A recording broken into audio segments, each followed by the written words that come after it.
to initiate our day, I am delighted to introduce Dr. Molly Cassidy, a head and neck cancer survivor who will share her personal journey. I have known and been inspired by Molly now for 6 years.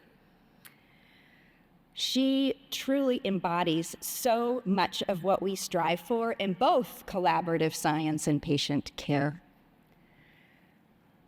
Molly moved to Arizona from Michigan and is a triple wildcat, which means that she graduated from the University of Arizona 3 times as an undergraduate, with her doctorate in education, and around the time that I first met her as her medical oncologist from law school.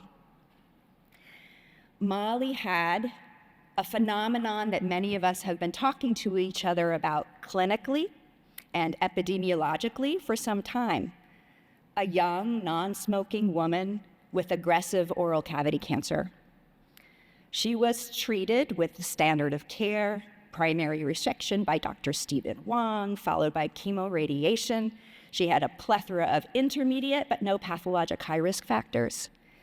And about 1 month after completing radiation, and this is the fastest that I had ever observed in my clinical experience, she had multicentric, local, regional, and distant metastatic recurrence in the neck, in the pleura of the lung, in the thyroid. And we were facing some very difficult conversations. That was about 5 years ago. So now I'm here to let Molly share her story. Well, please welcome her.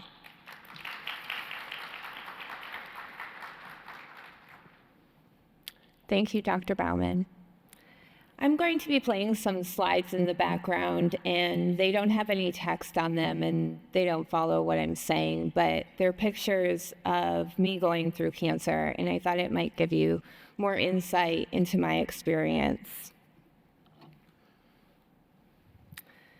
My life before cancer was very busy, but I was really ambitious and driven. I had always been. I'm actually a quadruple wildcat. Yeah. I had run a marathon. I had changed careers from being a public school administrator to starting law school. And in law school, I became a new mom. It was Valentine's Day, 2019.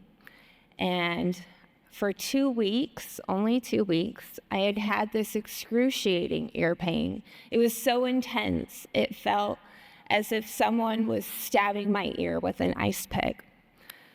So on Valentine's Day, I put my baby to bed, and it was raining, and I told my husband, I'm going to go to urgent care. I can't take it anymore. I walked in just before they closed, and they weren't very happy to see me at that time, or on that day, I suppose. They kind of rushed me through. They did see me, but I didn't feel very heard. He looked inside my ear and he said, no, you don't have an ear infection. And I said, I don't understand. I'm in so much pain and it's just radiating down my jaw. It hurts so badly. He looked inside my mouth and he said, oh, it looks like you have an ulcer or something. You're probably stressed out. Are you stressed? And I said, oh my gosh, yes. I'm in law school. I'm finishing my coursework. I'm studying for the bar exam. I have a 10-month-old baby that doesn't sleep. I'm really stressed out. I said, okay, go take your bar exam and then take a break, and this will all go away, and pushed me on my way. I called my dentist the following day and I said, hey, the provider at urgent care found some kind of ulcer in my mouth. Can you look at it? So she brought me in that day and she looked at it. She said, no, it's nothing. I think he's right. You're probably just stressed out from, this whole bar exam thing. She said, if it's really bothering you, I can make you an appointment to see a dental surgeon. Okay, I'll do that. Over the weekend, I went back to urgent care because I was in so much pain. She gave me a nasal decongestant and told me I didn't have an ear infection, but thought that that medication might help. And as I was leaving, she kind of bopped in and said, I'd say you have cancer, but you're way too young. And that stuck with me. So I started Googling and I said, oh my gosh, I have this. And my husband's like, you do not have this. Looking up all the symptoms, WebMD. You're not 65, you're not a man, you don't drink, you don't smoke, you don't have cancer. Like, Molly, get a grip. The next day I saw my dental surgeon, and I waited and waited. He was very busy. He came in, only looked at me for a few minutes, and he said, Molly, I think you have cancer. And I was so shocked. I thought for sure I had been overreacting. He sent me to the emergency room because he said I needed to be seen right away, and I spent about 12 hours waiting for them to call in an ENT. And she ordered my first CT scan, but told me she didn't think that she could help me, and referred me to Dr. Stephen Wong at Banner at the University of Arizona Cancer Center. Dr. Wong was very professional and wouldn't confirm if it was cancer until he had a biopsy of it. And he sent me for a PET scan and a biopsy because something showed on my neck as well in that CT scan I had gotten in the emergency room. I told Dr. Wong, so hey, next week I'm supposed to take the bar exam. And he kind of like gave me the side eye and was like, yeah, people in this circumstance like don't usually do something like that. Maybe you should, take it easy, see what happens. I'm sure he knew that I had cancer, but he didn't know me and didn't know how determined I was or how much grit I had. So I went to the bar exam, and I'm sure all of you can relate to those high stakes tests. And I entered a testing room with something like a number 2 pencil in a Ziploc bag, but we had an hour break for lunch. And so during that hour break, I suspected that my biopsy results would be back in. So I ran out to my car. I had to keep my phone in the car. And I got out my lactation pump because I was still nursing my baby. And I ate lunch, and I called my surgeon on redial for probably 45 minutes. He didn't answer, and I later found out he told his team not to answer. And I did that for 2 days over my lunch break. And in hindsight, I realized that the news probably would have been very crippling, and maybe I wouldn't have finished my bar exam. But on my final day of testing that evening, he called me and confirmed that I had cancer. He scheduled me for surgery, and he said one of the lymph nodes showed that it was positive. So I had this news that I had cancer, but I didn't understand why. I was HPV negative. I was in great health. I was only 35. I never smoked or drank. My surgery was scheduled for March 11th, 2019. And my in-laws came in to help me with my baby. And they parked their RV in my driveway and lived there for 3 months. I had a partial gastrectomy with a skin graft from my leg, a neck dissection to remove 34 lymph nodes. I came out of surgery with clear margins. 2 of my lymph nodes were positive, and I knew that I was planning to have radiation and chemotherapy, but there was no doubt after the lymph nodes had been confirmed. Prior to radiation, I had a stomach tube put in, which landed me back admitted into the hospital when it wouldn't stop bleeding, and I had problems with it for the entire 3 months. I went on to have 35 radiation sessions to the head and neck with 3 simultaneous rounds of cisplatin. Right. Treatment was very grueling. And on a side note, when I practiced my presentation, my husband said, "That's it? You're just gonna say grueling?" I mean, it was the toughest thing I went through. My neck was burned. I vomited after chemo. I had to go in for hydration. My mouth was wrecked. I lost some of my hair from the radiation. I was on oxy. So treatment was very grueling. But during the time, my husband kept saying, this is just a blip, a little blip. You're gonna get through this. So I stayed focused like any firstborn type A personality would do. And I finished all my law school coursework. I graduated. I bought a house. And I got married. On June 4th, I finished treatment.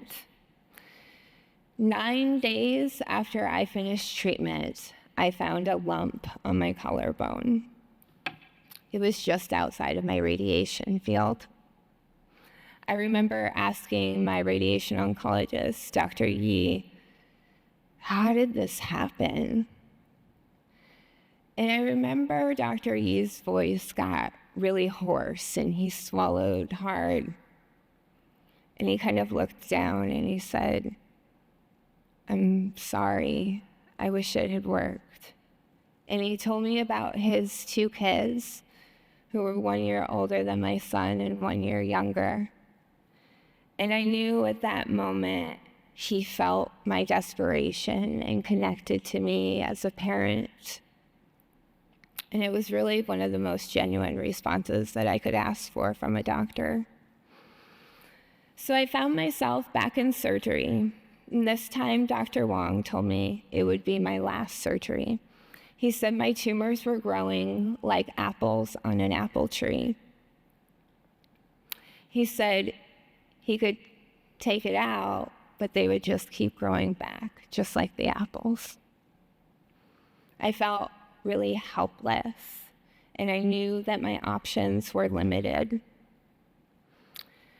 The tumor on my collarbone was, of course, positive, but they wanted to see if I was going to qualify for this clinical trial sponsored by Moderna before it was a household name, pre-COVID. So I went in to sign my consent paperwork with Dr. Bauman. And at that point, I was about a month in, and I was starting to become very, very sick. I had, as she said, tumors throughout my neck, going into my lungs. The tumors in my neck, you could see them popping out like marbles underneath my skin. Dr. Bauman was really hopeful about the clinical trial, but also told me to get my affairs in order. And as an attorney, I knew exactly what that meant.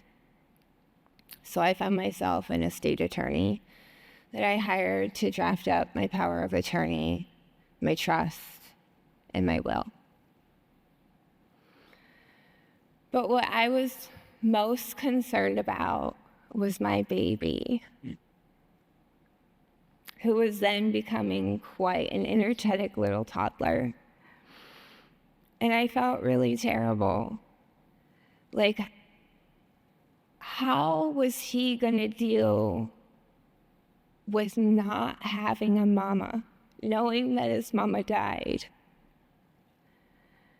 I wanted to raise him, and I wanted him to know me. So to make that happen, my best friend from Colorado flew in, and she interviewed me for about 10 hours and videoed it all so that he could someday watch it. I got a journal, and I wrote to my son everything I could possibly think about telling him. I wanted to tell him about me. I wanted to tell him about the year I had with him and me. I wanted to tell him how I would have raised him. I bought my son 35 birthday cards, one for everyone that I was alive. I wrote him a letter for every single special occasion, for his first day of kindergarten, when he went to college, when he got married, when he had his first baby. My husband bought a fireproof safe to keep it all for him because it was my legacy. And then I sat my parents down at my kitchen table in my new house, and I told them about the funeral that I wanted. At the end of July of 2019, I started treatment in the clinical trial in which I had an mRNA personalized vaccine with a Keytruda infusion. I went to treatment every 3 weeks until November of 2020, and the math on those 65 weeks is about 21 more treatments. I typically had a high fever, my arms were really sore, and I was really, really tired and exhausted. I had to go for regular CT scans to see if this trial was working. Each and every single scan showed my tumors get smaller and smaller, fewer and fewer, and then I had no evidence of disease. Thank you.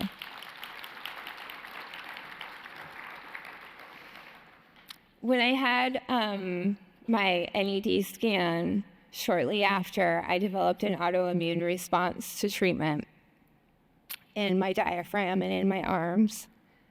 And Dr. Bauman explained to me that we were looking at a quality of life issue and that we had to stop treatment. And man, I was really disappointed, and I pushed hard, and I thought she was wrong. And to me, the scariest thing was cancer. Like, I could care less about this diaphragm and my arm. All of that could go. But she stood firm and stopped treatment and put me on a steroid. Now I'm grateful I can use my arms and breathe. I've been NED now for 3 years, and yeah. I had a party last October to celebrate it too. My team moved my scans to every 6 months, which creates quite a bit of fear as a cancer patient, but I guess one that we get comfortable with. I'm so grateful for my doctors and my team, Dr. Wong, my surgeon, Dr. Yi, and Jared Robbins for my radiation. And part of my new team is Dr. Julian, and I still get to see Dr. Bauman in DC now. Thank you for saving my life. So today I'm here, and my son started kindergarten this year. I got to watch him on his first day, and I get to see him ride the bus every morning. I clawed my way back to running every day, and I'm up to 8 miles, which I feel really proud of. I'm a practicing attorney. I don't sue doctors. I don't even see a courtroom. Coincidentally, I help a lot of medical professionals negotiate their employment contracts. You can call me if you need some advice. I also help set up things like medical practices, startups. With startups, I work from inception through growth and into exit as general outside counsel. So I have a lot going on again, and my life feels really full. As I stand here today, I can't be in front of a room full of amazing doctors and not make some requests on behalf of myself and other cancer patients. So I have 2 to ask of you today. I'm part of an international cancer support group that started in 2021 with 12 members. It now has over 500. It's called Young Tongues. And if you don't know it, your patients might benefit from it. You have to be under the age of 65 to join. In our group, I can't help but notice the number of young women with 0 risk factors who are joining us. I suspect that the patients that you serve that group is shifting. And this is no longer just a disease that's typically given to men over 65 who smoke and drink. A lot of us women happen to also be postpartum. I think that we need more research on why we are getting this disease. And we need more options for treatment because my cancer was so aggressive. Us women and young people are young, we have careers and goals, and we have families who need us. Number 2, I now consider myself a survivor. And even though part of me is waiting for that sweet spot at the 5-year mark, I live with chronic pain every single day of my life. And as a survivor, I need more options about how to treat the aftermath of cancer. I want to thank you for the opportunity to share my story with you today. It's truly an honor to be in this room with so many amazing doctors and to be here and do it in a healthy way. Thank you.